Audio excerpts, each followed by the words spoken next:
I've seen a very, very good progression of how officers perform on the street.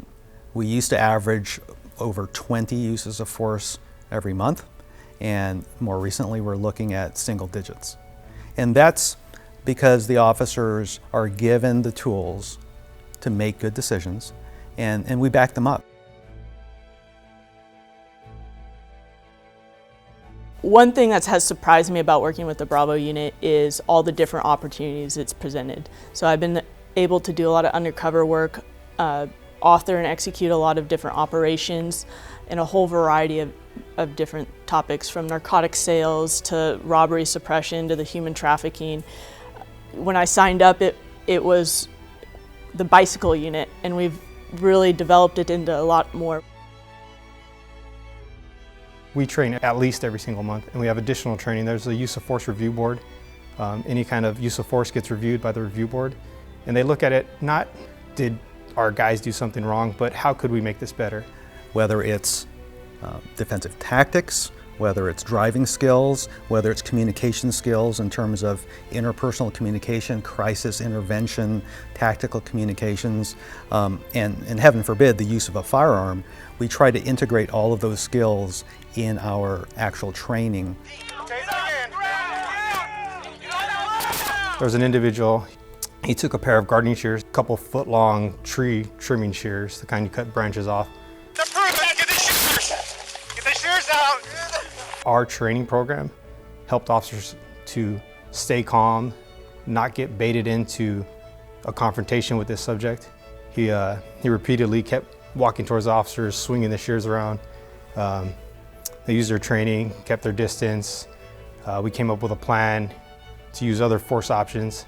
A lot of police officers would say, and a lot of ones who have seen the video have said, wow, I probably would have shot him right there. And I think our training program allowed our officers to make that decision. Not a, I can shoot this person, but a, do I have to shoot this person kind of response. So in that moment, he stopped coming towards us and started to back off.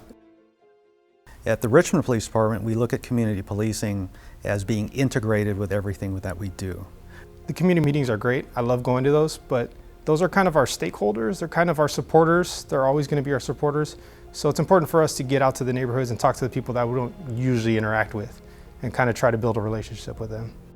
Connected with a lot of different business owners and residents in the neighborhood to kind of ask them, like, how's it going out here? Like, are the prostitutes still out here? What kind of crime trends are you guys seeing? Because they're there every day. The business owners are there every day. The residents are there every day. And while this is, you know, a 40-hour-a-week job for us, that's their life. It was really horrible for me to find out, but our youth text messaged me in regards to a recent shooting we had in the community. And they also texted me about a armed robbery where someone went in with a ski mask and a gun and held people at gunpoint to steal money out of a cash register. I had no information about this. The department had no information, no suspect information. If it wasn't from the juveniles and the kids I work with, there's no way I would have solved this.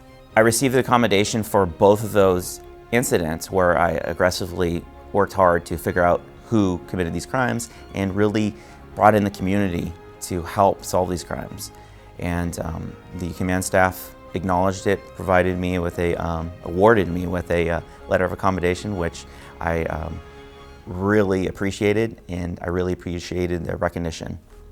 What's the most amazing part of my job is I can drive around in neighborhoods around here and I have the youth screaming my name. Hey, Officer England, hey, Officer England.